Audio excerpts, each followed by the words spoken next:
Olá a todos, dando prosseguimento à nossa programação desta Quinta Sensibio, edição especial online. Passamos agora à apresentação dos resumos simples e expandidos. Estes trabalhos foram avaliados e serão premiados em 3 categorias, a partir dos critérios: 1. Relevância e atualidade do tema. 2. Conteúdo e abrangência dos elementos mais importantes do trabalho. 3. Atratividade e capacidade de despertar interesse. 4. Originalidade e distribuição adequada do tempo. 5. Comunicabilidade na transmissão clara da essência do trabalho desenvolvido e resultados apresentados. Esperamos que desfrutem e aproveitem desta etapa. Obrigada.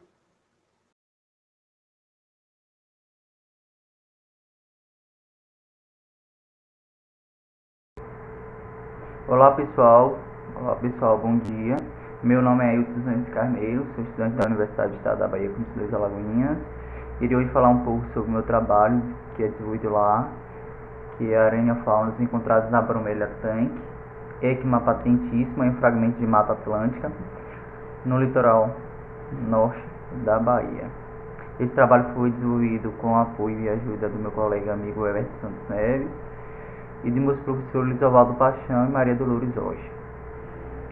As aranhas, ela está no filo dos artrópodas, na ordem Arane. Ela possui uma grande plasticidade adaptativa, logo permitindo estar presente em todas as partes do mundo. No lado, o gráfico do lado esquerdo, nós temos a distribuição das famílias no Brasil e no mundo. Em azul está as famílias já registradas no mundo, em laranja já registradas no Brasil. No mundo já foram registradas 111 famílias, sendo que dessas 111, 72 foram registradas no Brasil.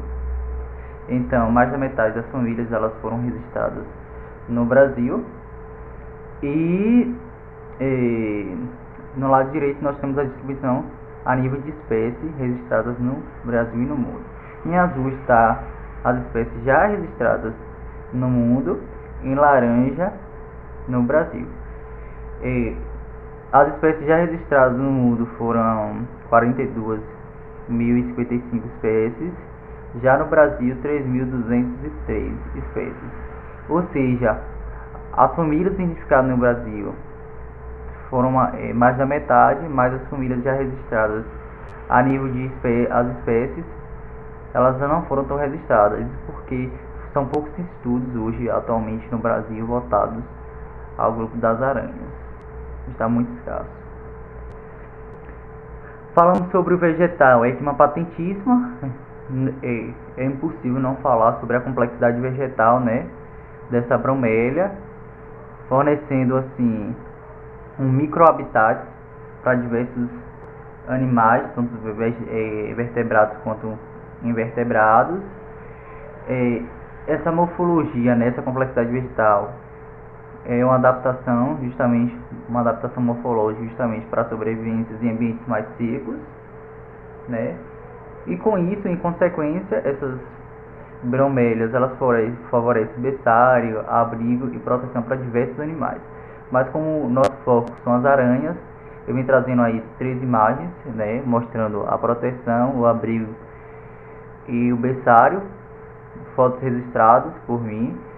No lado esquerdo, a primeira foto, nós temos uma espécie da família Quitiniidae, em um momento, né, o berçário aí, essa partinha branca aí em cima das folhas, são os filhotes que eu registrei, não dá pra ver muito bem na imagem, mas são os filhotes. O abrigo aí, onde tem a imagem, é uma família Quitiniidae, uma família Teraphosidae, as famosas caranguejeiras. Essa é a azulzinha linda, criando assim suas teias entre as folhas, justamente para como abrigo e capturar suas presas. E a última, aí temos uma espécie da família Salsicide, né, utilizando justamente pela própria proteção, já que elas possuem grande mobilidade, elas conseguem fugir rapidamente entre as folhas, fugindo assim dos seus predadores. O objetivo desse trabalho foi conhecer a diversidade de aranha-faunas encontrada na bromélia tanque, que é uma patentíssima, em um fragmento de Mata Atlântica no litoral norte da Bahia. A área de estudo foi no fragmento vegetacional do remanescente de Mata Atlântica, em estágio secundário de regeneração. Aí estão as coordenadas. Aí tem um mapa, né, do Brasil, localizando que estamos na Bahia, em especial na cidade de Alagoinhas. Aí nessa imagem aqui mais ampliada nós temos os 3 pontos equivalentes, os pontos que foram coletados, que são os pontos amostrais. Foram 3 pontos. Foram escolhidos justamente porque cada ponto tinha um número considerável de bromélias tanques. A espécie aqui é uma patentíssima, e elas estavam distantes do outro para não interferir nos resultados. O método de amostragem, nessa imagem aí nós temos o ponto amostral 3, vocês vendo aí o tanto de bromélias que tem nesse ponto amostral. Inicialmente foram feitas coletas durante 10 meses, começando no mês de junho de 2019 a março de 2020. O trabalho teria uma duração de 1 ano, mas devido à pandemia do Covid-19 foi interrompido, mas isso não impediu de forma alguma a qualidade do trabalho. Primeiro fizemos a coleta utilizando 2 métodos, o método manual, que foi utilizando uma pinça entomológica para retirar das aranhas das bromélias, e o pitfall adaptado, que foi uma metodologia utilizada exclusivamente nesse trabalho, precisou ser desenvolvida, já que a única metodologia utilizada em outros trabalhos era a coleta manual, e para pegar um número considerável de aranhas precisavam estar nos 3 turnos, e para isso teve que desenvolver essa metodologia.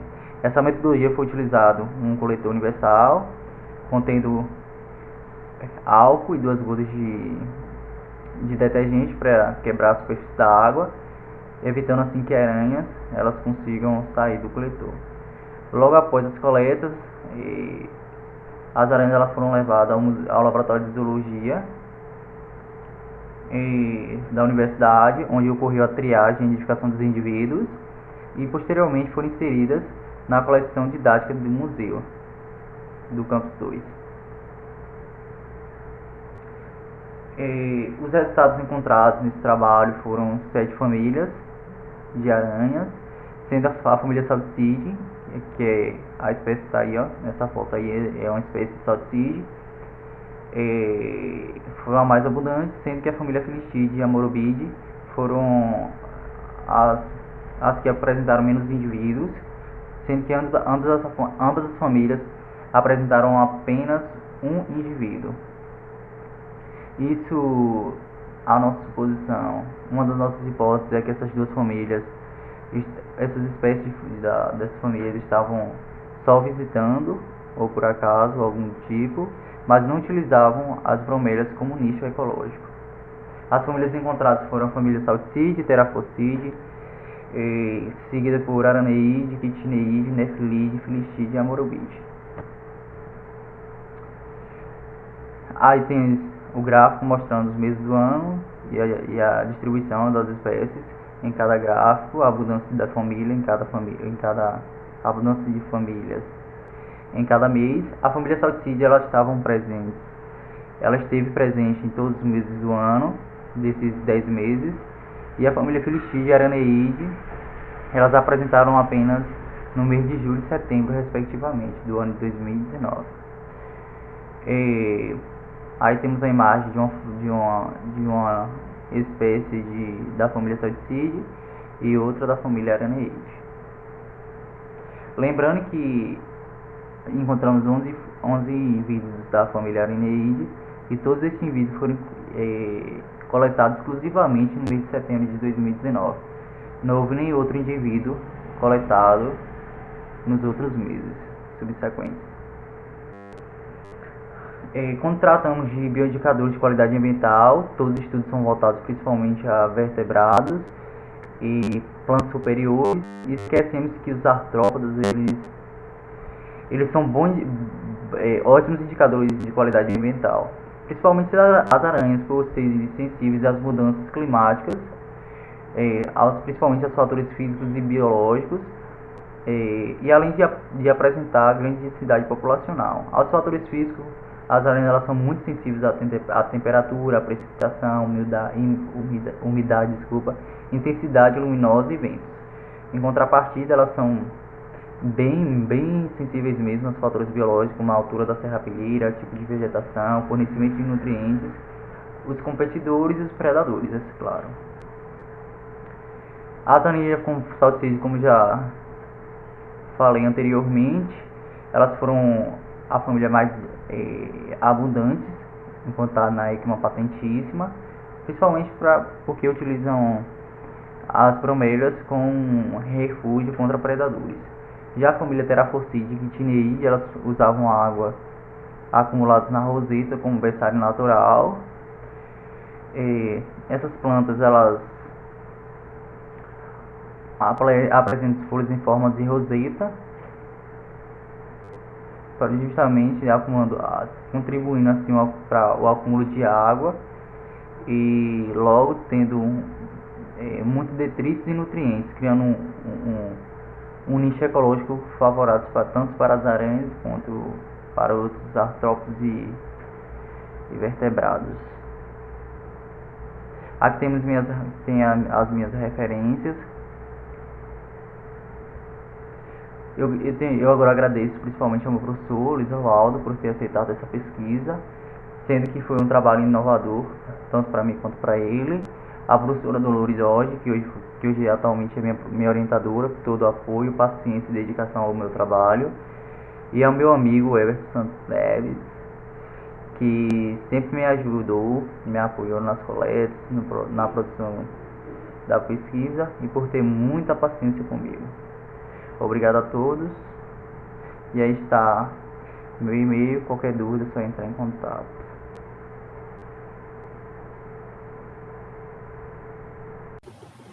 Olá pessoal, meu nome é Ana Natalícia Carvalho dos Santos e eu vou apresentar para vocês o trabalho titulado Estratégias para mitigar o impacto das rodovias sobre a fauna silvestre, sob a autoria de Reinan Luiz Albuquerque Vieira, Ana Natalícia Carvalho dos Santos, Anilton Ribeiro Souza, Marcos Antônio Rossi Feliciano e Maria Vanderlei Andréa.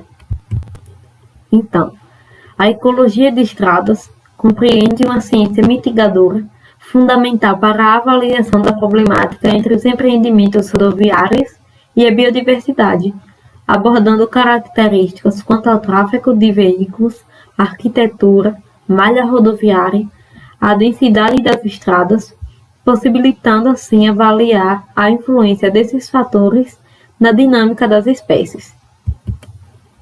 Assim, a partir de tal compreensão, é possível aplicar medidas mitigatórias em prol da conservação da biodiversidade, reduzindo assim as taxas de atropelamento da fauna silvestre.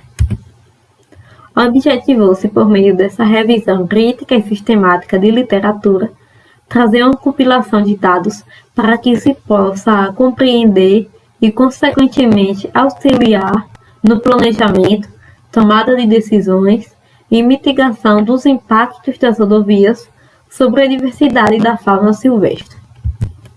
Então, para orientar esta revisão crítica de literatura, foram utilizados procedimentos de seleção de artigos e revisões bibliográficas baseadas em meta-análises. Foram realizadas nessa revisão as seguintes etapas: a criação de um protocolo de revisão, avaliação da qualidade da metodologia, extração de dados e síntese de informações. Foram utilizados um total de 28 artigos publicados em revistas científicas entre um período de 2003 até 2019. Foram excluídos trabalhos que abordavam unicamente a esfera biótica, somente desmatamento ou ainda atropelamento de animais domésticos. Para a avaliação da qualidade dos métodos de trabalho, foi levado em conta um número de réplicas, taxons analisados, esforço amostral, amplitude temporal e espacial e o tamanho das amostras. Os dados eles foram organizados sistematicamente em tabelas criadas pelo Excel para permitir um maior potencial de exploração das informações disponíveis nos artigos. Ao analisar a incidência de atropelamentos nas diferentes estações do ano, verificou-se que nas estações da primavera e no verão ocorrem taxas significativamente maiores de animais atropelados quando comparado às demais estações. Boa parte dos atropelamentos eles são causados pela falta de medidas mitigadoras, tais como a ausência de passagens subterrâneas com cercas direcionadoras em locais específicos, onde é notada uma maior movimentação de animais e a falta de cuidados e atenção dos motoristas nas rodovias. A redução das taxas de atropelamento de animais silvestres depende de ações educativas e de implantação de medidas mitigadoras, sendo necessário conhecer bem os fatores envolvidos nas ocorrências de cada região. Diversas espécies elas são vulneráveis à extinção, sendo prejudicadas pelas construções de rodovias. Conforme a gente pode ver nessa tabela, é possível observar a lista das principais espécies afetadas pelas construções de rodovias no Brasil. Dentre essas espécies, a primeira delas é a onça-pintada, com risco vulnerável de extinção. A segunda, gambá de orelha branca, com risco menos preocupante de extinção. A raposa do campo, com risco vulnerável de extinção. E o gato do mato, este é a espécie que corre o maior perigo de extinção, né? E é muito afetado nas construções das rodovias no Brasil. A paca, com risco menos preocupante. A anta, com risco vulnerável de extinção. O tatu-peba, com risco menos preocupante. A cutia, também com risco menos preocupante de extinção. A onça parda, com risco vulnerável de extinção, e o veado catingueiro, com risco menos preocupante. Atualmente, milhares de espécies são afetadas negativamente pelas construções de rodovias. Dentre estas espécies ameaçadas de extinção estão a onça parda, como eu citei na tabela anterior, o lobo-guará e a onça pintada. São espécies topo de cadeia que desempenham um importantíssimo papel no equilíbrio do meio ambiente, referente ao controle populacional. Sendo assim, medidas mitigatórias precisam ser executadas para a conservação das diversas espécies de vertebrados, como a implantação de túneis de passagem de fauna em alguns pontos da rodovia, ecodutos que viabilizem de forma segura a travessia dos animais para o outro lado da via, com cercas direcionadoras, instalação de placas sinalizadoras que aguçem a atenção e o cuidado dos motoristas para o risco de animais na estrada. E a implantação de redutores eletrônicos de velocidade no ponto de maior incidência de atropelamento. Essas foram as referências utilizadas para poder elaborar esse slide. E eu queria agradecer a vocês pela atenção. E qualquer dúvida sobre esse resumo, podem entrar em contato pelo meu e-mail, ananatalicia.c.s@gmail.com. Então é isso. Muito obrigada. Olá, meu nome é Gabriela Araújo Costa, eu sou licenciada em Ciências Biológicas pela Universidade Estadual do Sudoeste da Bahia e irei apresentar um trabalho que desenvolvi juntamente com alguns colegas. O título do trabalho é Uso e Ocupação das Margens do Rio de Contas em Jequié, Bahia, Brasil e suas consequências na qualidade da água. O cuidado com a preservação dos recursos naturais ganhou maior ênfase a partir dos anos 60, com a expansão da temática ambiental, que, baseada em correntes preservacionistas, postulavam o melhor uso dos recursos naturais.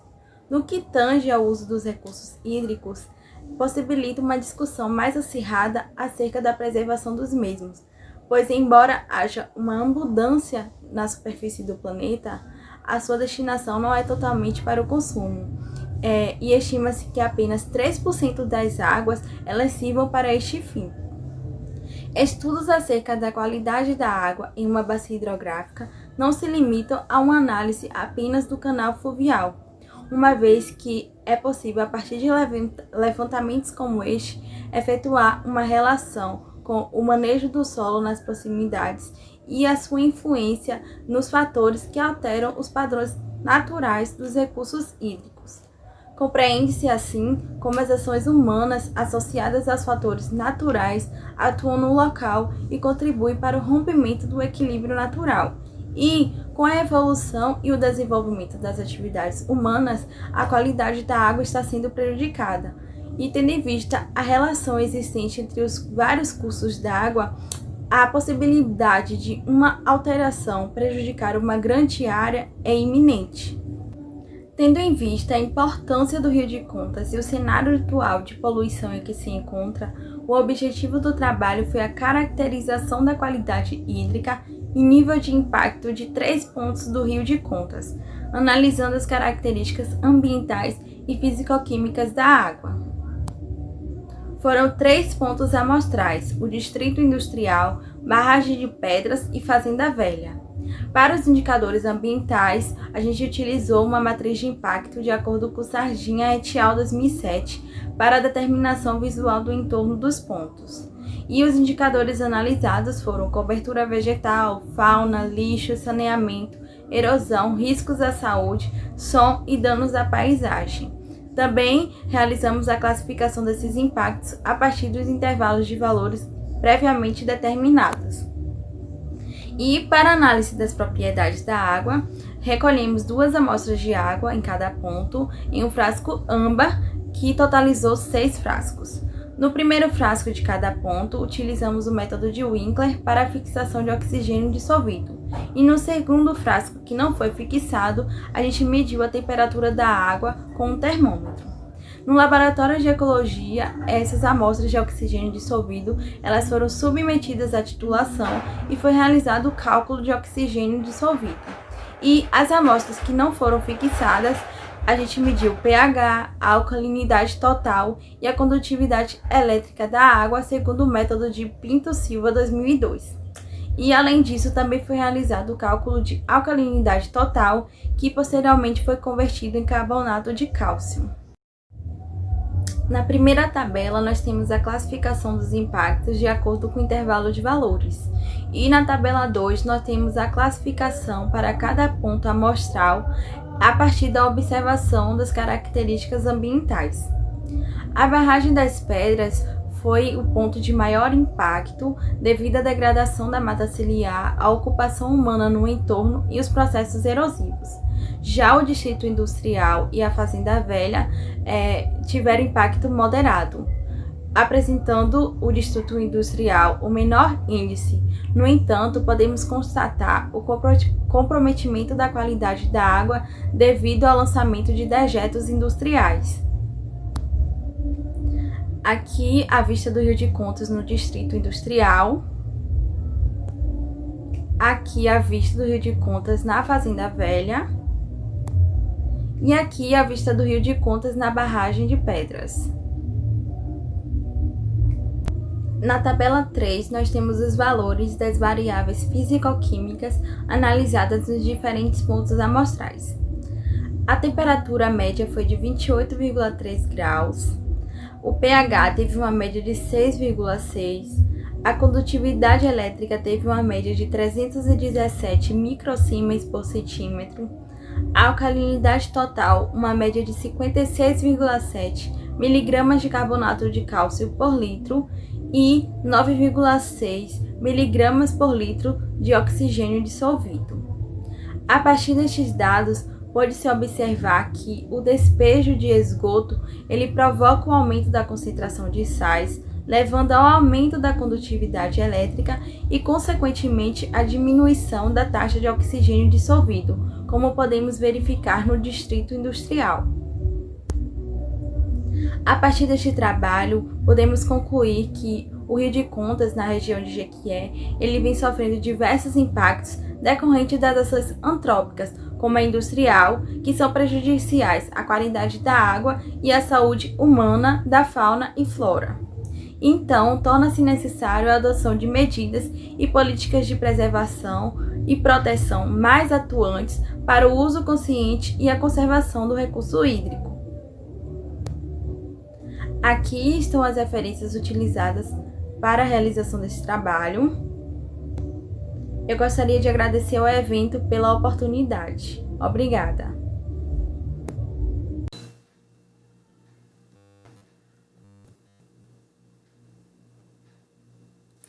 Olá, meu nome é Jéssica Figueira Oliveira e o título do meu trabalho é Avaliação da contribuição de famílias dominantes do extrato arbóreo para a produção de serrapilheira em fragmento de Mata Atlântica no litoral norte da Bahia, Brasil. A Mata Atlântica, ela abriga um conjunto de ecossistemas e é uma das florestas mais ricas em diversidade de espécies vegetais e animais. No Brasil, originalmente ela se estendia por 17 estados do litoral. Sua cobertura vegetal foi drasticamente reduzida, com crescente fragmentação e perda de hábitats e de biodiversidade. Remanescentes representam atualmente apenas 11,7%, Ribeiro 2009. Então, essa redução drástica da cobertura vegetal se dá através de extração de madeira, ocupação desordenada, agricultura, agropecuária, monocultura de eucalipto, atrelado à desertificação verde. Informações sobre a serrapilheira são importantes para a compreensão da conservação das áreas. Remoção das florestas rompe essas interrelações e acarreta a perda de biodiversidade e fertilidade do solo. Calvi, 2009. Então, o que é serrapilheira? A serrapilheira também é conhecida como liteira, manta morta, manta, é a deposição de matéria orgânica sob o solo, certo?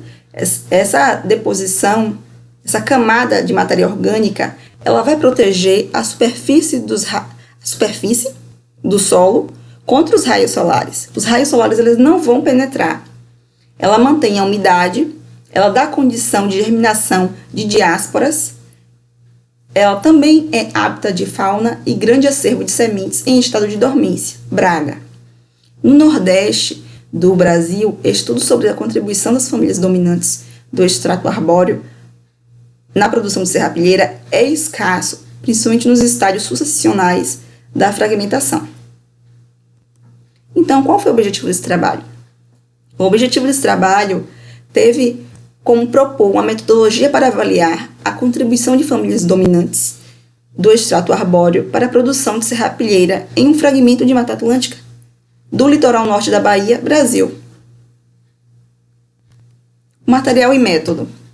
Esse estudo vem sendo realizado num fragmento florestal da Fazenda Araticum, a Reserva da Mangueira, situado na bacia hidrográfica do rio Sauípe, no litoral norte da Bahia, Brasil, desde julho de 2020. Na primeira etapa, em julho e outubro, foram instalados 2 transectos paralelos e realizado um levantamento florístico preliminar da biodiversidade do extrato arbóreo para identificar as famílias dominantes e assumidas como aquelas famílias que mais contribuem com a sua presença no fragmento para a produção de serrapilheira, especialmente a fração foliar, que costuma ser predominante entre as frações constituintes na maior parte dos estudos, das vezes. As frações constituintes da serrapilheira são fração foliar, como foi dito aqui, as raízes, os ramos floridos, os ramos frutificados, excretas animais, resíduos de animais, o caule. Essas são as frações. Para o levantamento florístico, os ramos floridos e ou frutificados das árvores predominantes foram coletados e herborizados em campo, como posterior identificação ao nível de família, segundo a classificação botânica da PG4 2016. Então, como eu falei, foram estabelecidos transectos. Ao longo desses transectos, foram colocados coletores feitos de madeira e nylon, onde os coletores iam aportar material senescentes caído do extrato arbóreo, né? Essa aqui é como a foto está mostrando.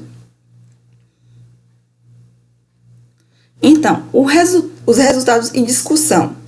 O levantamento florístico preliminar, a predominância de espécies da família Fabaceae, Myrtaceae e Rubiaceae no extrato arbóreo, considera daquelas famílias que mais contribuem para a produção de serrapilheira aérea.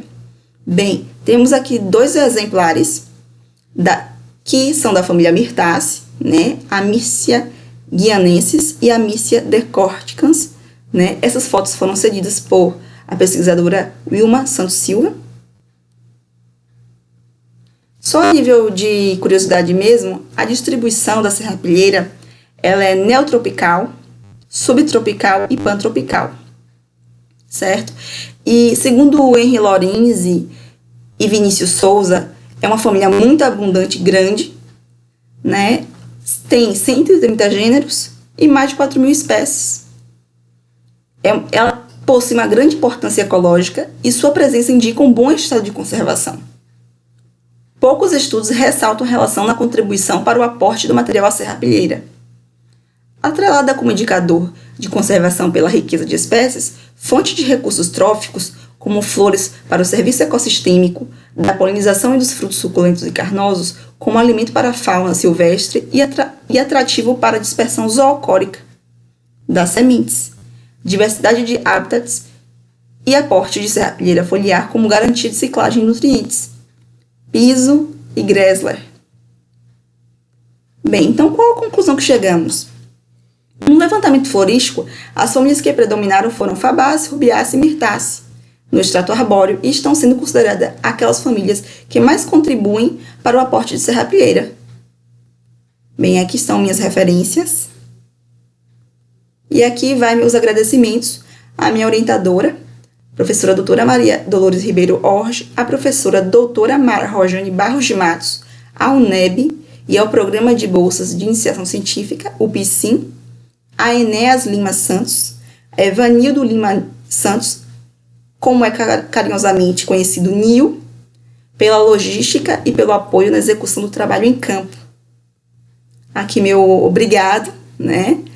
E aqui eu deixo abaixo o meu contato e o da minha orientadora, caso surjam algumas dúvidas, estamos à disposição. Muito obrigada.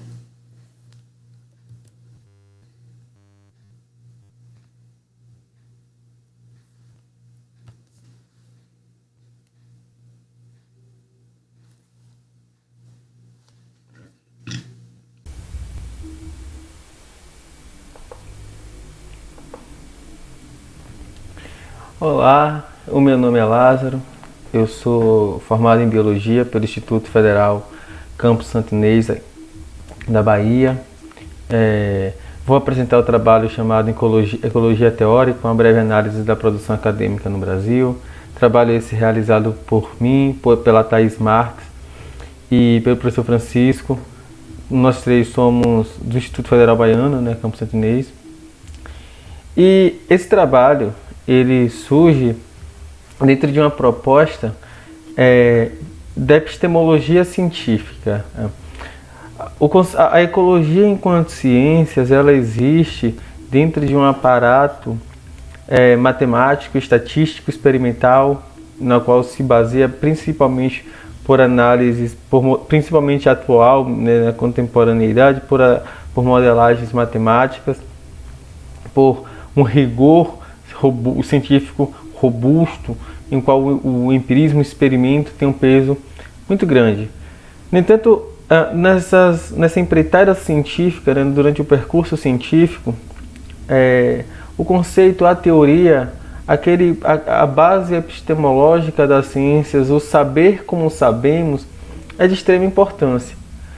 Debates filosóficos são norteadores de diversas áreas científicas e com a ecologia não é diferente. Por mais que nós negligenciamos, na maioria das vezes, até no momento no qual nós escolhemos um teste estatístico e não outro, houve-se, mesmo que de forma indireta ou subjetiva, uma escolha no âmbito epistemológico científico. Então é extremamente importante entender como é que se dá esse debate teórico dentro da perspectiva ecológica. Então, qual é o principal objetivo desse trabalho? É apresentar um breve panorama dos principais temas debatidos nos trabalhos acadêmicos brasileiros referente às temáticas relacionadas à ecologia teórica. Haja vista a necessidade de compreendermos como é que a academia tem concebido tal área das ciências e como tais concepções têm se refletido nas publicações. Então, como é que a gente fez esse trabalho, né? Já que a gente quer abordar como e quais são os principais temas debatidos na ecologia teórica nas publicações realizadas aqui no Brasil. Nós então fizemos uma busca bibliográfica nos 3 principais repositórios acadêmicos, nos 3 principais fontes de dados acadêmicos virtual, que é o Google Acadêmico, o portal de periódicos da CAPES e o Cielo. A gente fez essa busca bibliográfica, selecionamos um trabalho a partir de filtros pré-estabelecidos. Nós então, no segundo passo, lemos os trabalhos, fizemos uma análise, concatenamos as similaridades e as diferenças dos trabalhos analisados, elaboramos uma discussão a partir dos resultados e confeccionamos uma tabela. E aí está a tabela, né? A gente analisou então esses trabalhos publicados no Brasil recente, né? E os principais temas dentro da ecologia teórica debatidos no Brasil foram debates referentes à ecologia sociopolítica, 27 trabalhos desses, eles englobaram essa perspectiva ecológica e social política, perspectiva essa que debate âmbitos desde como é que determinada situação de conservação ou preservação, por exemplo, influencia socialmente, politicamente, como é que a política ela está sendo implementada dentro dos debates ecológicos. O segundo tema, na segunda categoria que nós observamos, são temas conservacionistas, étnicos, ecológicos e associados à biodiversidade. 43 trabalhos se englobaram nessa categoria. Temas como, por exemplo, como é que uma determinada comunidade ela entende o meio em que vive, se relaciona com a biodiversidade a qual a cerca, estão dentro dessa temática. 16 trabalhos então discutiram a ecologia e economia, debate esse onde entra conceitos tais como o capital natural e o capital propriamente dito do sistema capitalista. 5 trabalhos fizeram a relação entre natureza, tecnologia e o mercado, natureza essa às vezes utilitarista, né? Uma perspectiva que nós ainda temos em relação à natureza de como unicamente fornecedor da matéria-prima para nós humanos, e aí são trabalhos que se englobam nessa categoria. Tecnologia entende-se como manipulação gênica e algumas substâncias primas que são usadas para fármacos ou pela indústria. 14 trabalhos, então, analisaram contribuições epistemológicas relacionadas a conceitos ecológicos, uma vez que mesmo a ecologia sendo uma ciência extremamente consolidada, ainda há debates dentro dos seus principais conceitos. Conceitos como ecossistema, comunidade, espécie, ecótono, são conceitos ainda que são debatidos e que não têm uma definição aceita academicamente de forma unânime. Então, a conclusão que nós temos é que é nítido que ainda são necessários mais estudos para chegar a um parecer geral das publicações referentes em ecologia teórica no Brasil. Mas é possível averiguar que poucos trabalhos vêm discutindo perspectivas teóricas dentro do bojo da ecologia. Como eu disse no início, os trabalhos primam principalmente por análises estatísticas, análises experimentais e análises empíricas em estrito senso. Então, há uma necessidade urgente de se debater esses temas, uma vez que a ciência ela avança não só a partir da tecnologia, mas a partir da própria reflexão da sua epistemologia, a partir da própria reflexão no qual os especialistas e os estudiosos daquela área começam a perceber como é que conhece o que conhecem, né? Como é que o conhecimento ele está se estabelecendo e como os conceitos que se tem naquela determinada área estão se conectando e quais são as lacunas deixadas pelas definições atuais. Então é preciso que projetos sejam incentivados para que a pesquisa nesse sentido possa ser realizada. Essas são as referências e obrigado.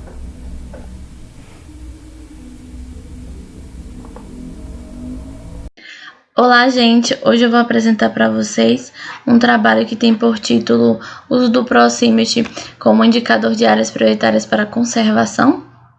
Autoria de José Gabriel Ferreira dos Santos, eu, Leite de Melo Freitas e nossa orientadora Mara Rojane Barros de Matos. Bom, para entender melhor o uso do Proximity, eu vou falar um pouco para vocês sobre a ecologia da paisagem.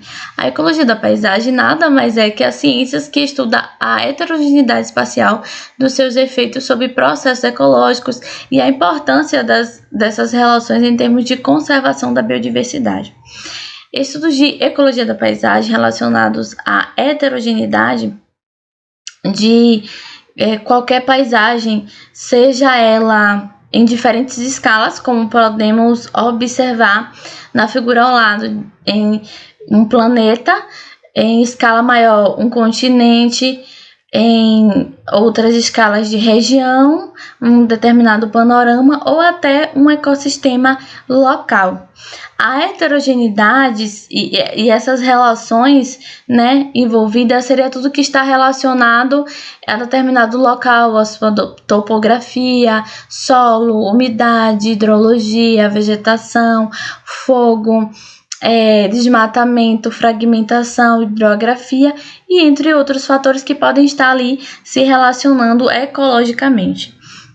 Bom, cada paisagem vai ter sua configuração e composição e para estudos de ecologia da paisagem são utilizados as métricas da paisagem como colaboradoras. Existem diversos tipos de métricas, métricas de área, de densidade, de forma, de proximidade, e a utilizada nesse estudo foi o índice de proximidade, que é o Proximity, que foi desenvolvido por Gustav Soypark em 1992 e considera o tamanho e a proximidade de todos os fragmentos cujas bordas estão dentro de um raio de busca especificado da mancha focal. Bom, ele foi aprimorado em 1995 no Fragstat por McGarrigle e Marks.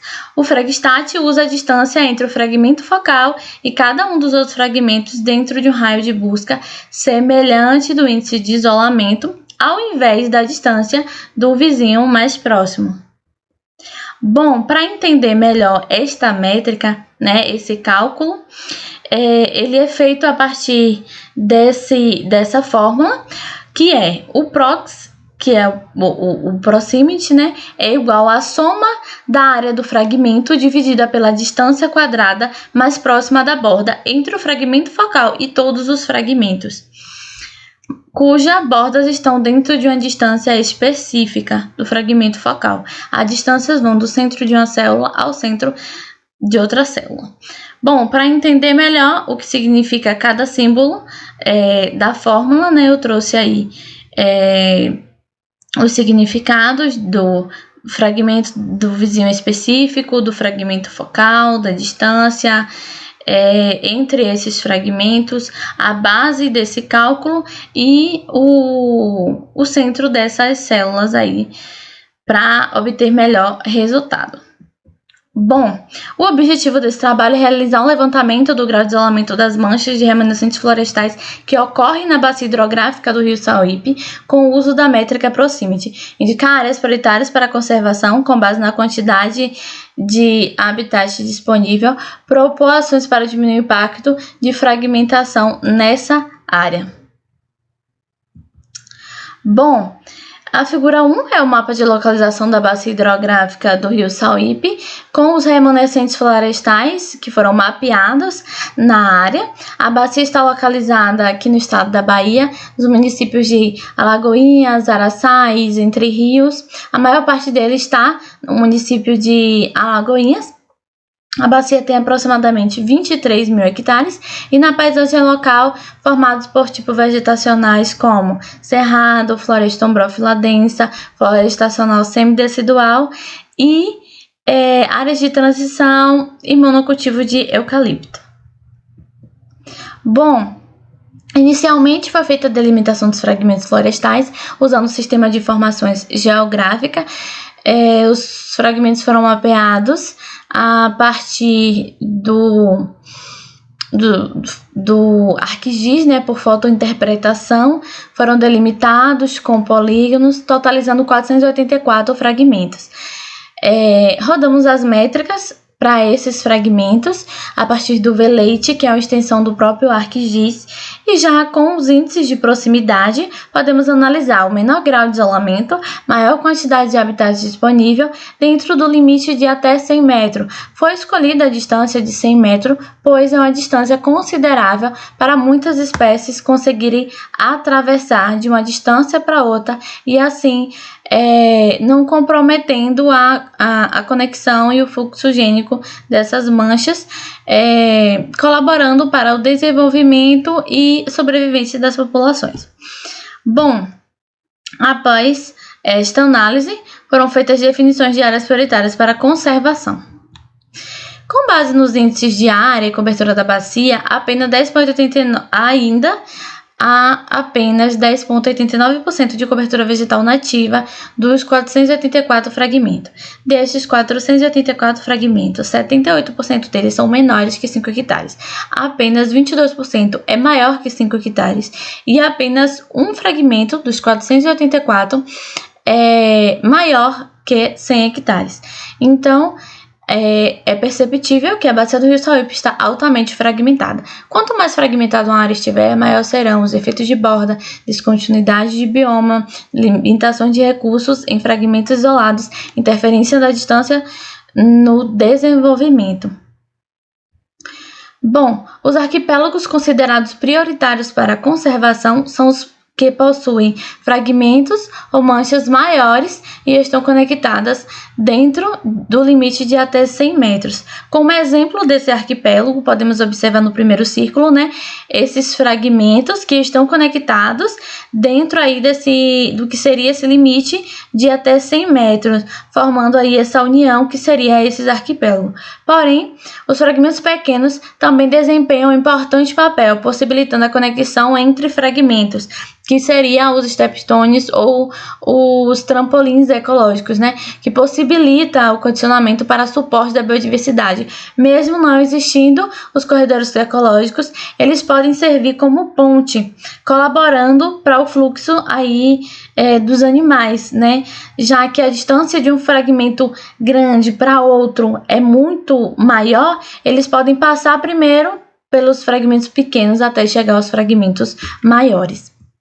Bom, trago na figura 2 o mapa de uso do Proximity na bacia hidrográfica do Rio Sauípe, já apresentando as áreas prioritárias para conservação de acordo com o Proximity, como podemos observar, né, ali dentro do círculo, a maior formação de arquipélago na bacia, em verde escuro, né? As áreas prioritárias, na ausência de fragmentos vegetais grandes, vamos priorizar a formação de arquipélago, como podemos observar também na legenda, né? Na cor verde, esse índice aí é um índice adimensional, que seria um índice comparativo e que não gera um valor específico. Porém, valores maiores são mais importantes, pois apresenta maior quantidade de habitat. Então, esses fragmentos em verde escuro estão mais próximos na distância de até 100 metros. Ao oposto, temos os fragmentos em vermelhos, que estão mais isolados, né, com maior grau de isolamento, alguns também muito pequenos, podendo até ser extintos, porque eles não têm nenhuma possibilidade de condicionamento com outras manchas. Bom, os indicadores da paisagem podem assim ser utilizados para identificar áreas com alto valor de conservação e desenvolver estratégias de restauração em paisagens fragmentadas. Além disso, os indicadores podem indicar áreas que devem ser seguidas para aumentar Os indicadores podem indicar estratégias que devem ser seguidas para aumentar os valores dessas manchas. Por exemplo, aumentar a conectividade, introdução de corredores ecológicos e redução do efeito de borda. Então, aqui estão as nossas conclusões. Obrigada a todos pela atenção, espero que tenham gostado e aproveitem o evento.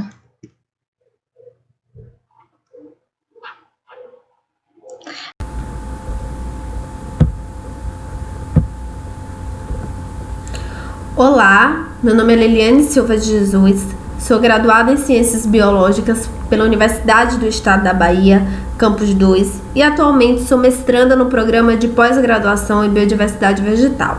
Estarei apresentando um trabalho intitulado Papel Ecológico dos Invertebrados da Serrapilheira em fragmento do bioma Mata Atlântica no litoral norte da Bahia, Brasil. A serrapilheira é a camada de matéria orgânica que cobre o solo das florestas e é responsável pela ciclagem de nutrientes. É importante também para manter o solo úmido, evitar erosões, além de abrigar uma diversa fauna do solo. Dentre os fatores que irão influenciar na decomposição desta serrapilheira, podemos citar o clima e a umidade, que irão mudar ao longo das estações, assim como a quantidade de serrapilheira que será depositada sobre o solo. Neste mesmo solo, encontram-se também uma variedade de micro-organismos e invertebrados que atuarão na decomposição desta serrapilheira. Estes micro-organismos e invertebrados que têm o solo como habitat natural desempenham diversas funções no ecossistema, cuja variedade pode formar diversos níveis tróficos.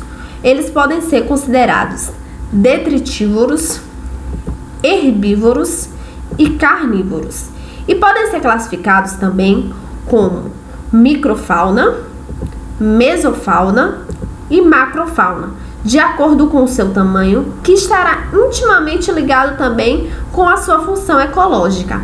Essa fauna presente na serrapilheira, ela pode ser afetada pela qualidade da matéria orgânica, pelo pH, pela temperatura e também pela umidade, tornando esses organismos sensíveis às alterações ambientais. Essa biodiversidade de invertebrados e micro-organismos associados à serrapilheira desempenha um papel fundamental na ciclagem de nutrientes ao fragmentar e ingerir esse material liteiro, além de servir também como bioindicadores da saúde florestal. Diante do exposto, este estudo teve por objetivo identificar o papel ecológico dos grupos funcionais de invertebrados terrestres associados à dinâmica da serrapilheira como bioindicador da qualidade ambiental em fragmento de Mata Atlântica no litoral norte da Bahia, Brasil. O presente trabalho ele foi realizado na área de estudo denominada Fazenda Araticum, na Reserva da Mangueira, no município de Alagoinhas, Bahia. As amostragens preliminares da serrapilheira aérea, de coletores e também de bolsas de serrapilheira foliar foram coletadas no período de julho a outubro de 2020, dando continuidade ao trabalho de Jesus 2020. A serrapilheira, acumulada em coletores de madeira com tela com poro de 2 mm e bolsas de decomposição, foram removidos ao longo de 2 transectos paralelos de 100 metros cada, no fragmento da Fazenda Araticum. Essas amostras elas foram acondicionadas em bolsas plásticas devidamente identificadas. Posteriormente, elas foram triadas manualmente para a captura dos invertebrados e esses morfotipos eles foram fixados em álcool a 70%. Logo após, eles foram observados a microscópio e identificados ao nível dos grandes grupos taxonômicos com auxílio de literatura especializada. Bem, as amostragens resultaram em 57 indivíduos distribuídos em 6 taxa. Apesar de preliminar, revelou uma diversidade razoável nesta etapa inicial, ocorrendo a ordem Hymenoptera 46%, Arane 24%, Coleoptera 15%, Hemiptera 12%, Lepidoptera 2% e por último larva 1%, sendo encontrados corroborando com resultados e dados de Jesus 2020. Houve dominância da ordem Hymenoptera, como foi observado, que constitui um dos mais importantes e diversos grupos dentro da classe Insecta. Nesta ordem encontrou-se abelhas e também formigas, sendo esta última mais abundante. As formigas elas são animais que desenvolvem atividades tróficas com funções detritívoras e também predatórias, sendo importantes no processo de fragmentação da matéria orgânica e atuando também ativamente na degradação de restos de vegetais e também de animais. E isso acelera o processo de ciclagem de nutrientes. Também atua no controle biológico de outros invertebrados herbívoros, como as larvas. Os insetos, eles são sensíveis a inúmeras alterações ambientais, servindo como excelentes bioindicadores de qualidade ambiental, especialmente relacionadas às mudanças na estrutura e também na composição da vegetação. A segunda ordem com dominância foi a Arane, que inclui espécies conhecidas como aranhas e aracnídeos, um dos maiores e mais diversificados grupos de invertebrados. Como predadores, eles desempenham um papel no controle biológico dos demais invertebrados, regulando o crescimento de populações, principalmente dos insetos. A estrutura do ecossistema tem influência também na composição e também na riqueza da aerofauna, sua abundância e também no seu tamanho corporal, que eles serão cada vez maiores em ecossistemas de maior complexidade. A terceira ordem registrada foi a Coleoptera, conhecida também como besouros, com uma diversidade de funções nos ecossistemas florestais. Atua em diversos níveis tróficos e também possui variados hábitos alimentares. Incorporam matéria orgânica do solo durante a escavação de galerias e também atuam como dispersores de sementes. Diante disso, nessa amostragem preliminar, com 57 indivíduos coletados na Serrapilheira, relevou uma diversidade razoável, com a predominância da Hymenoptera, seguida da Arane e Coleoptera, como foi abordado anteriormente. Assim, o monitoramento da restauração de áreas degradadas pode ser feito através da fauna de vertebrados como bioindicadores da qualidade ambiental, associada justamente à manutenção da complexidade estrutural do fragmento florestal estudado. Aqui seguem as minhas referências. Meus agradecimentos à professora doutora Maria Dolores Ribeiro Orgen, ao NEB e ao Programa de Iniciação Científica, a Enéas Lima Santos e Evanildo Lima Santos, NIL, pela logística e também pelo apoio na execução do trabalho de campo. Aqui seguem meus contatos. Muito obrigada pela atenção de todos.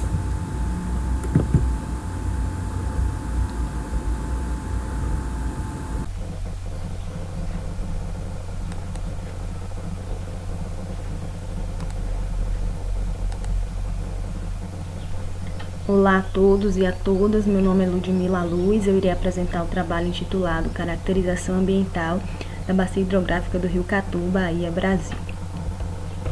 A bacia do Rio Catu, ela compreende 5 municípios. O maior rio que nomeia a bacia é o Rio Catu, ele possui 62 quilômetros de extensão. Essa bacia passa por alguns processos antrópicos, e sofre alguns impactos. Esses impactos são advindos da implantação de silvicultura, agricultura agropecuária e a expansão urbana dos municípios que a compõem. Os objetivos desse trabalho foram descrever a bacia hidrográfica do Rio Catu em seus aspectos geológicos, geomorfológicos, pedológicos e vegetacionais. Os nossos materiais e métodos foram arquivos vetoriais na escala de 1 para 250 mil. Esses dados eles foram obtidos no BIDIA, que é uma extensão do IBGE. E também nós utilizamos o Radam Brasil, a folha SD24, para comparar os dados vetoriais que nós obtivemos. Nós utilizamos para a tabulação dos dados SIG e ArcGIS 10.5. Então, o mapa geológico com relação à estratigrafia, né, a formação das rochas da bacia do Rio Catu, nós encontramos os seguintes resultados. A formação marizal é a formação geológica que predomina na bacia, seguida pela formação São Sebastião. Essas formações, elas ocupam a maior parte da bacia, como vocês podem observar no mapa. Seguida a formação dos aluvionários do Holoceno, que representa 2,74%, e a formação Barreiras e Ilhas são as menores proporções que existem na bacia. Com relação à geomorfologia, né, a estrutura do relevo da bacia hidrográfica do Rio Catu, a bacia hidrográfica do Rio Catu, ela é composta por tabuleiros do recôncavo e tabuleiros interioranos. Esses dois tabuleiros, entre esses dois, o tabuleiro do recôncavo é que tem a maior predominância na bacia do Rio Catu, sendo 87,26%. Vale ressaltar que essa característica de tabuleiros na bacia do Rio Catu lhe dá características de relevo, de formação geológica de relevo plano. Quanto ao tipo de solo, a bacia do Rio Catu possui predominâncias dos argissolos, né, 68,47%. Existem vários tipos de argissolos na bacia. Os argissolos são solos desenvolvidos, né? Eles representam 68,47% da bacia hidrográfica do Rio Catu, seguido aí dos neossolos, que são os novos solos que são formados, né, nessa região. Existem também os latossolos, representando 1%. Vale ressaltar que existe ainda uma porção da bacia que é representada pela área urbana, cerca de 2,45%. Os latossolos são solos também altamente desenvolvidos, então os solos mais desenvolvidos da bacia são os latossolos, representando 1%, e os argissolos, que é a maioria da composição da bacia, com 68,47%. Quanto à fitofisionomia da bacia do Rio Catu, a fitofisionomia é predominante, a fitofisionomia de floresta ombrófila densa do domínio Mata Atlântica. Existem áreas de contato na bacia do Rio Catu, contato savana, floresta ombrófila densa, e contato savana, floresta estacional. A floresta estacional ela está em menor porcentagem na bacia do Rio Catu, representando 0,86%, e a área de floresta ombrófila densa é a maior porção da bacia, é a maior representação de fitofisionomia da bacia do Rio Catu, seguida das áreas de contato, as áreas chamadas áreas de transição. Nós concluímos nos nossos estudos que a formação geológica do Marizal e a formação São Sebastião possuem maior representatividade na bacia. A geomorfologia é formada predominantemente pelos tabuleiros do recôncavo. Então, os tabuleiros eles representam as áreas planas. Como a bacia do Rio Catu tem dois tipos de tabuleiros, e a maior parte são os tabuleiros do recôncavo, significa dizer que essa área é uma área plana.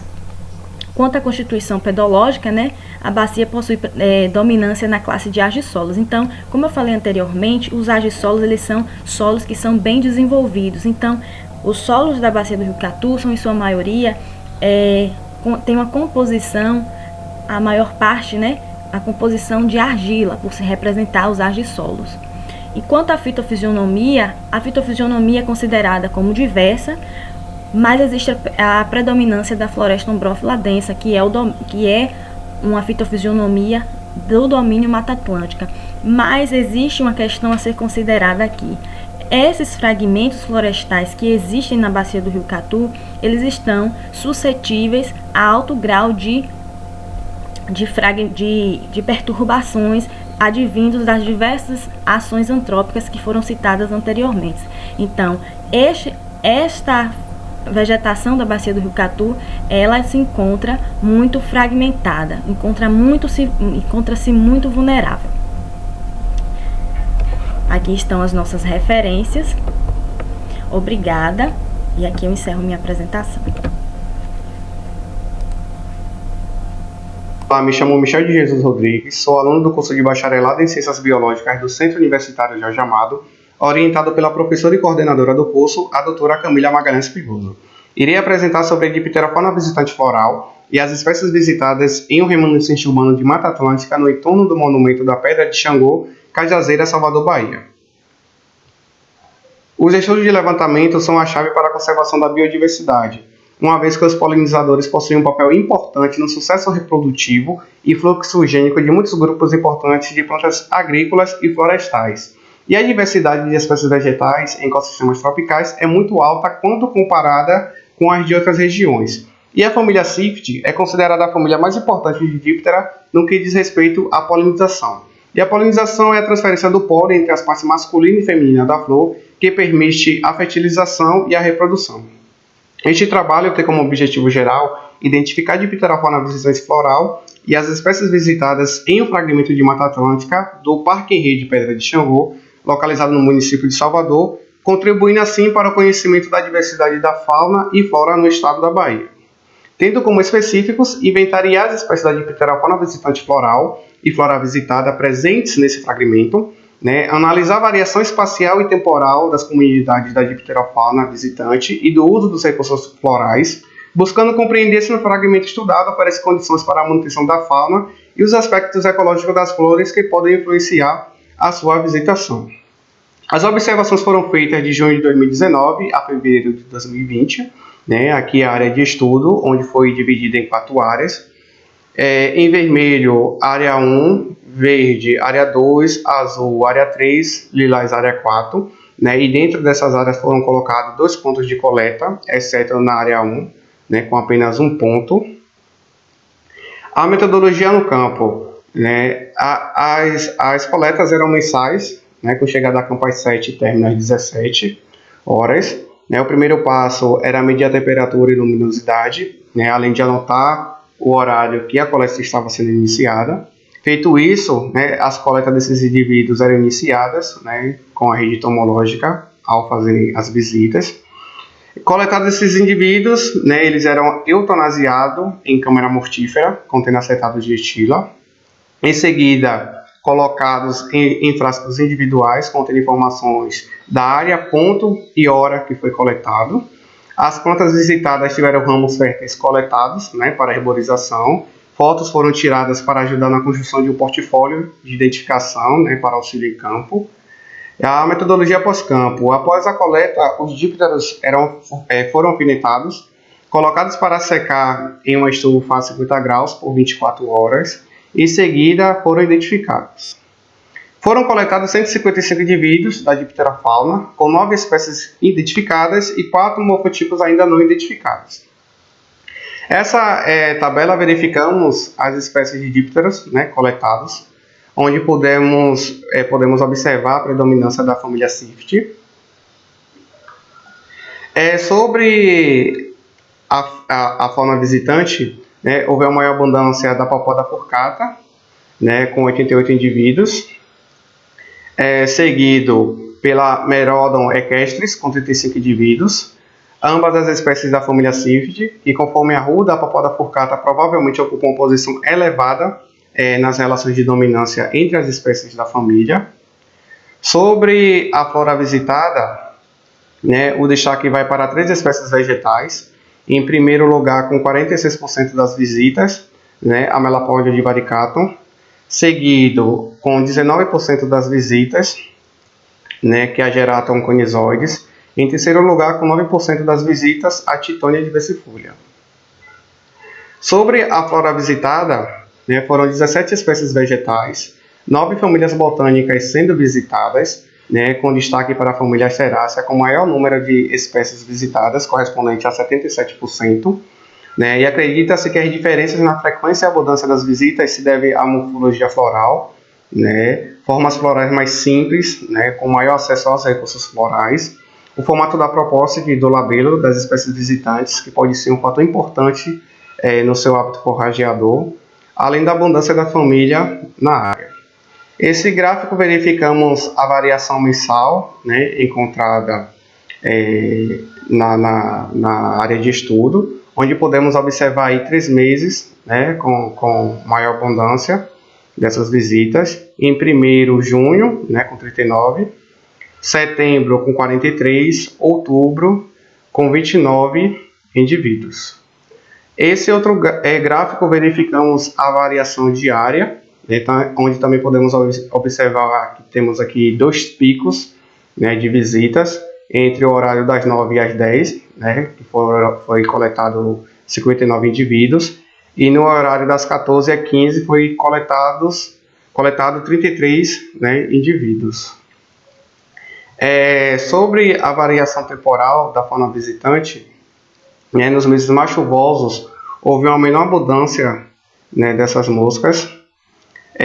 Fatores tais como a temperatura, umidade de precipitação, isto é, o tempo e o clima, são os que mais influenciam no seu desenvolvimento, né, e a concentração do néctar da flor pode variar ao longo do dia, estando mais concentrado em horários mais quentes, né, com maior evaporação, e nestes horários é o que mais se concentram as visitas. E por serem insetos ectotérmicos, sofrem influência direta dos fatores climáticos, né, e a temperatura é um importante fator ambiental, ecológico e biologicamente importante sobre a vida dos insetos ectodérmicos, né, podendo afetar direta ou indiretamente a velocidade de desenvolvimento, comportamento, alimentação, fecundidade e dispersão.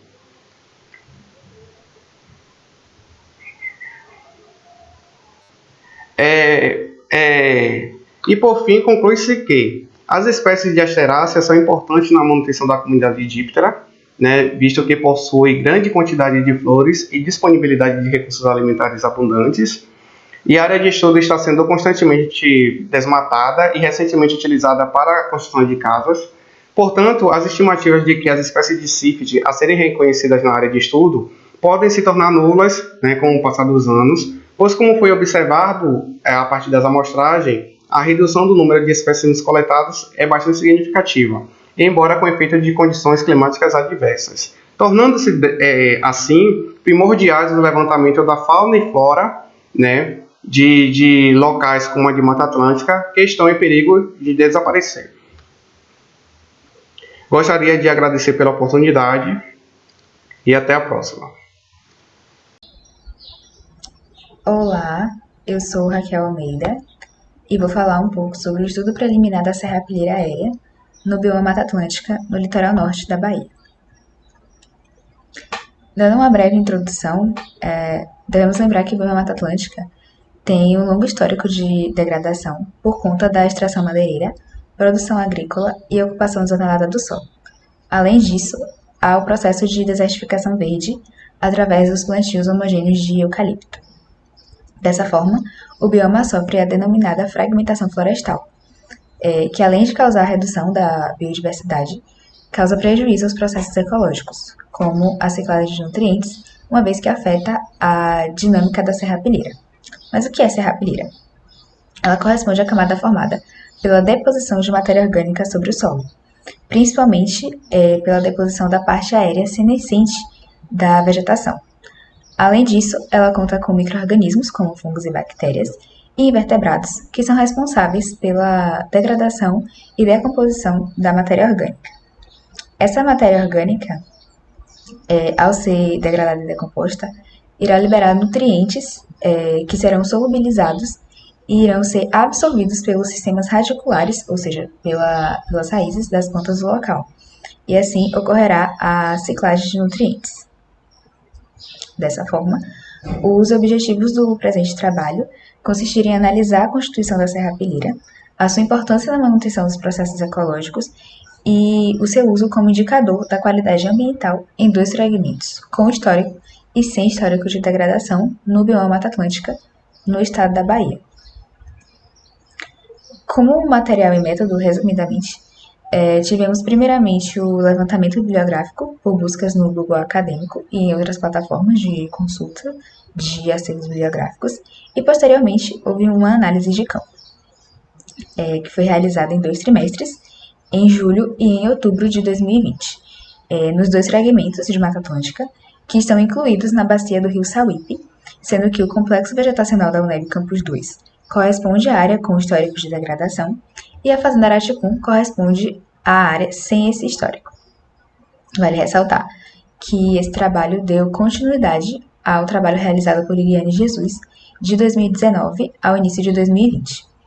Assim, a distribuição dos coletores já tinha sido realizada. E como é que ela foi feita? Em cada uma das áreas, ou seja, no complexo vegetacional da UNEB e na Fazenda Araticum, foram estabelecidos 2 transectos paralelos ao longo de 100 metros.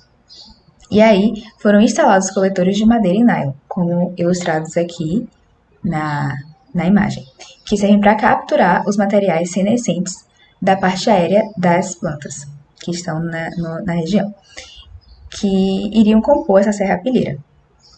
Assim, periodicamente, retira-se esse material dos coletores e coloca-se as amostras em bolsas devidamente identificadas, que na imagem corresponde a esse saco preto aqui. E aí, posteriormente, é realizada uma triagem manual para a determinação das frações constituintes da serrapilheira. Dessa forma, quais foram os resultados? Como notado por Liliane Jesus, foi visto que a fração foliar continuou sendo predominante na serrapilheira, então aí teve uma média maior do que 80% do valor total, que a indicação do estágio de recuperação natural do complexo vegetacional da UNEB foi bom, e a gente tem também a importância da serrapilheira, que ela é responsável pela manutenção da temperatura e umidade do solo, uma vez que ela também está interferindo na questão da luminosidade, que irá atingir esse solo. Ela é um fator no entendimento sobre a dinâmica de decomposição e ciclagem de nutrientes. Ela é o maior aporte de nutrientes do solo de uma floresta e assim ela tem influência na comunidade vegetal, na germinação de sementes, controle e estabelecimento das plântulas, sendo assim um fator de estruturação da comunidade biológica. Então, como conclusões, nós temos que a serrapilheira aérea depositada contribui como uma camada de proteção e manutenção da integridade superficial do solo, que a fração foliar foi predominante na serrapilheira nas 2 áreas estudadas e que a deposição de serrapilheira foi similar entre as áreas, indicando um aporte de material vegetal na recuperação natural dos processos ecossistêmicos na área com histórico de degradação. Ou seja, como a deposição da serrapilheira foi similar nas 2 áreas, a gente tem que a área com histórico de degradação está em um bom estágio de recuperação natural. Aqui são as referências empregadas e os agradecimentos, que vão à Universidade do Estado da Bahia, a UNEB, ao Programa de Iniciação Científica da UNEB, o PSIM-UNEB, a orientadora, a professora doutora Maria Dolores Ribeiro Orge, a professora Márcia Lima de Jesus, do Laboratório de Solos, e a professora doutora Mara Rojane de Matos, e a Enéas Lima Santos. Obrigada. Aqui são os nossos contatos. Da minha orientadora, a professora doutora Maria Dolores Ribeiro Orge, e o meu. Obrigada.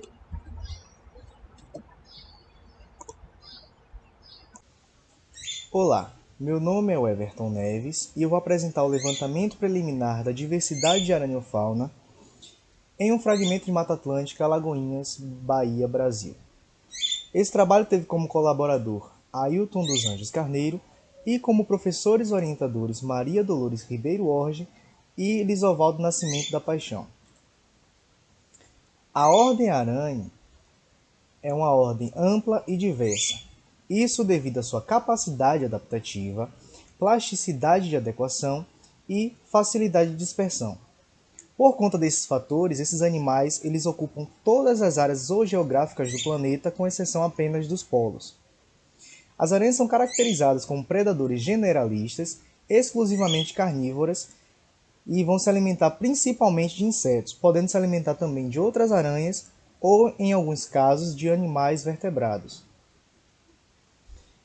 As aranhas elas desempenham uma função ecológica de controle biológico, porque elas geram um impacto significativo na redução da densidade populacional das suas presas. E também são bioindicadoras da qualidade ambiental. O objetivo desse trabalho foi conhecer a diversidade de famílias ocorrentes no remanescente de Mata Atlântica, visando a sua melhor conservação e, além disso, comparar as ocorrências das famílias entre as estações seca e chuvosa. A área de estudo foi no Complexo Vegetacional, localizado em Alagoinhas, Bahia. E esse local ele possui um histórico de degradação, só que atualmente ele está em estado avançado de regeneração natural. Como mostrado aqui na imagem, essa área delimitada aqui foi toda a área onde foram feitas as coletas. Nesses círculos aqui foram onde foram montados transectos de 25 metros. E nesses transectos, em cada transecto foi montado 6 armadilhas fixas, com distância de 5 metros entre elas. Essas armadilhas foram do tipo pitfall, que são armadilhas de intercepção e queda. Consiste em um recipiente enterrado ao nível do solo, com uma solução conservante, que nesse caso foi álcool 70, com detergente, 2 gotinhas de detergente. E aí fica enterrado ao nível do solo, e isso permite com que capture animais, pequenos animais, que caminhem ativamente sobre o solo aqui. Acima dele foi colocado um disco de isopor para que não caia a água da chuva e transborde e acabe perdendo essas amostras. O período de amostragem foi entre os meses de junho e dezembro de 2019, sendo coletas mensais. Além dessas armadilhas, como eu mostrei, foram feitas na área coletas manuais dentro das zonas delimitadas e nos arredores, porque dessa forma permite que, além das aranhas que caminham no solo, alcançar aranhas arborícolas, aranhas que fazem teias em arbustos, e assim conseguir uma maior diversidade possível. Essas armadilhas aqui, elas foram mantidas ativas no campo durante 7 dias, e após esse período elas foram desativadas e o material que foi coletado nela foi transferido para outro recipiente e levado para o Museu Didático de Zoologia para identificação. A identificação foi feita com a chave de identificação para famílias brasileiras de Brescovitch e colaboradores. Os resultados obtidos foram capturadas 201 aranhas, e essas 201 aranhas foram identificadas em 13 famílias, sendo a principal família Salticide, com 29% do total, que são as aranhas moscas. A aranha papa-mosca, que são bem comuns até dentro das casas das pessoas. Em sequência, a Quitenide, 24%, Araneide, 13%, Nefilide, 9% e Terafoside, 7%. Essas foram as 5 principais famílias, dentre as 13. Além disso, foi feita também a comparação quantitativa das famílias entre a estação chuvosa e seca. Como mostra no gráfico aqui, não houve, entre a estação chuvosa foram coletadas 98 aranhas e na estação seca 103, tendo pouca variação na quantidade. E aqui no gráfico mostra a comparação do número de aranhas entre as duas estações, em azul a chuvosa e em laranja a seca. Com isso foi possível observar que não houve muita variação, mostrando com que esses animais estão bem adaptados às adversidades do ambiente. A única exceção foi essa família Uloboridae, que teve mais que o dobro na estação seca. A presença dessas aranhas é diretamente proporcional à complexidade estrutural do hábitat e são suscetíveis às mudanças vegetacionais, por isso que elas são consideradas bioindicadoras da qualidade ambiental. As conclusões: foram capturadas 201 aranhas distribuídas em 13 famílias, sendo Salticide e Quitenidae as mais abundantes. Houve uma dominância das famílias Salticide, Quitenidae, Araneide, Nefilide e Terafoside, sem grande variação no número de indivíduos entre as estações chuvosas e seca, com exceção da família Luboride, como eu tinha falado antes. E a diversidade e abundância das aranhas encontradas também confirma um estado avançado de restauração natural do fragmento florestal, encontrado por outros pesquisadores na mesma área de estudo, porque quanto maior a diversidade de aranhas, que está maior o estado de regeneração do ambiente, porque está proporcionalmente ligada a esses dois fatores. Aqui estão as referências utilizadas na construção dessa apresentação e muito obrigado pela atenção.